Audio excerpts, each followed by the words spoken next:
el Ministerio de la Defensa, si es un centro de reclusión para procesados militares o civiles detenidos en ese centro también, o el Ministerio de Asuntos Penitenciarios. Compete a otros organismos explicar ese tema. Defensor, sobre lo de la embajada, defensor. Fue detenido el presunto asesino de los hermanos Fadul en el estado de Aragua. Quisiera conocer su posición al respecto. Bueno, luego de haber pasado este tiempo, por fin es detenido este asesino.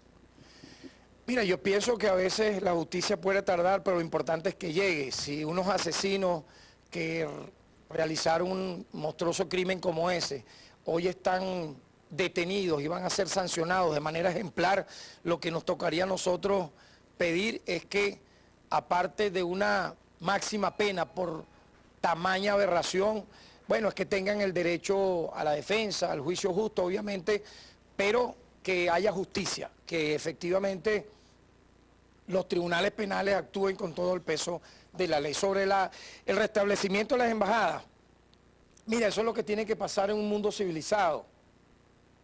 Estamos en pleno siglo XXI. Obviamente que luego de 60 años de embargo, bloqueos, ataques armados de los Estados Unidos contra Cuba, ellos han llegado a una tardía conclusión que todo eso fue tiempo perdido, que causó daños irreparables a la economía cubana, a la sociedad cubana, a la democracia internacional, porque buscaron aislar a un país por razones de corte político. Esa misma receta, aplicársela a Venezuela sería un triple error, puesto que ya no existe la Guerra Fría, estamos en un mundo donde existen instancias regionales como UNASUR, como el ALCA, el ALBA, es decir, instancias que pueden mediar para la solución entre naciones que puedan tener algún disenso. Por lo tanto, yo estoy seguro que con ese ejemplo correcto, positivo, de la diplomacia internacional, que ha logrado lo que alguna gente pensaba imposible, había un chiste incluso sobre este tema que decía, ¿cuándo podrá restablecerse las relaciones diplomáticas entre Estados Unidos y Cuba? Bueno, cuando un papa sea de nacionalidad argentina y un afroamericano sea presidente de los Estados Unidos.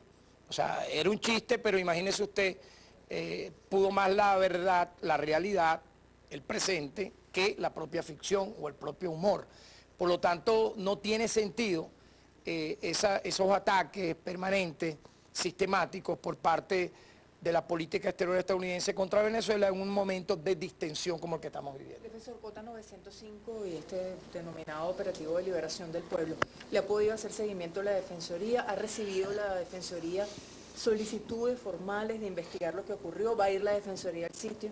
Mira, efectivamente la Defensoría del Pueblo se ha pronunciado en este y cada uno de los temas a que haya lugar sin ningún temor ni polémica. Nosotros estamos más bien lejos de la polémica. En estos 6 meses hemos demostrado que nosotros no actuamos por presión de nadie, ni de poderes fácticos del Estado y mucho menos de otros organismos que puedan existir en la sociedad civil. Actuamos de manera profesional atendiendo a las 6 líneas de acción estratégica que hemos ubicado, que son la mediación, la defensa, la protección, la querella, la legislación, la educación en derechos humanos, y a las 35 líneas de acción defensorial que ya están en Gaceta Oficial y que forman parte de nuestro trabajo. En tal sentido, sobre este tema, sobre cualquier tema, estamos siempre abiertos, dispuestos a trabajar de la mano de quienes, como venezolanos y venezolanas, consideren que la Defensoría del Pueblo pueda ser útil. Yo he dicho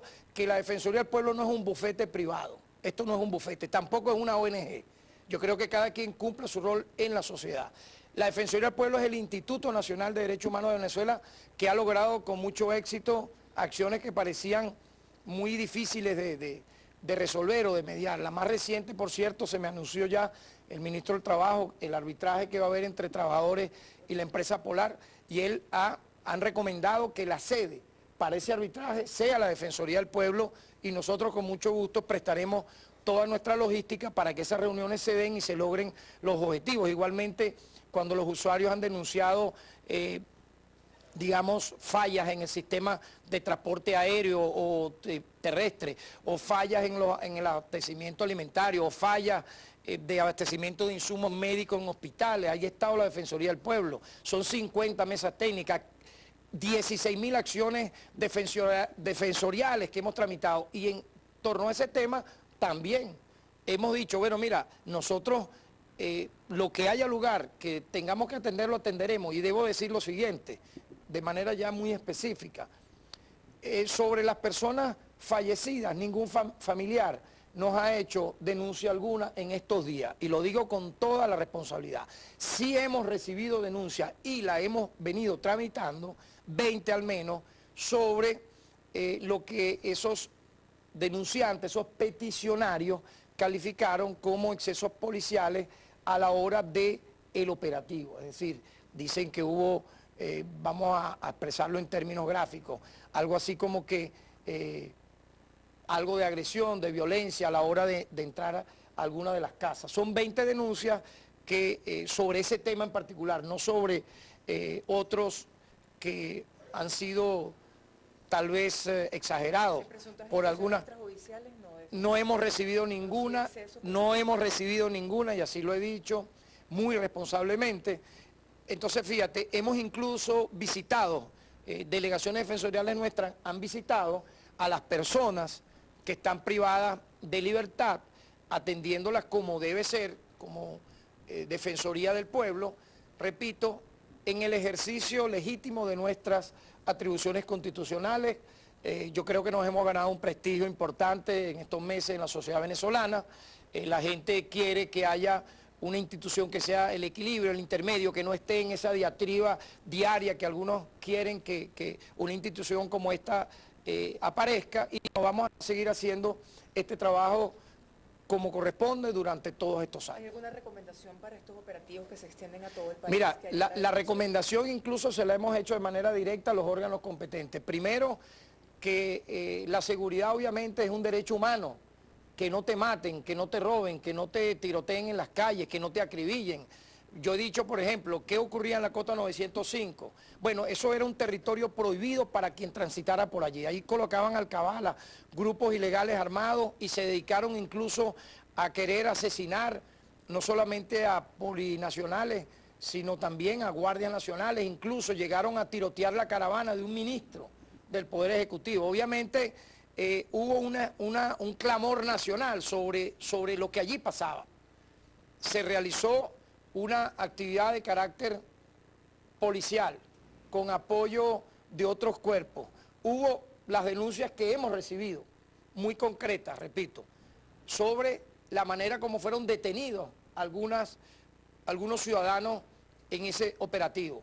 Pero mi pregunta sería esta: ¿no es un derecho humano tener seguridad en zonas donde debe haber paz, libre tránsito, etcétera? Bueno, ¿qué nosotros recomendaríamos sobre ese lugar? Bueno, que todo el poder del Estado, por ejemplo, de construcción de hospitales, escuelas, abastecimiento alimentario, ocupe el territorio que antes lo tenían tomado estos cuerpos que yo calificaría de paramilitares, obviamente por la manera como actuaban, y que los operativos que vayan a hacerse igualmente en el futuro en todo el país, tal como lo ha establecido el Estado venezolano, se hagan en estricto apego, tomando esta experiencia, a lo que establecen los tratados internacionales, la Constitución, y que obviamente tengan la coordinación con la propia comunidad, que siempre van a ser los mejores garantes de la paz en sus comunidades, en sus sitios, y que, bueno, obviamente el tema de la violencia sea execrado en el país. O sea, yo creo que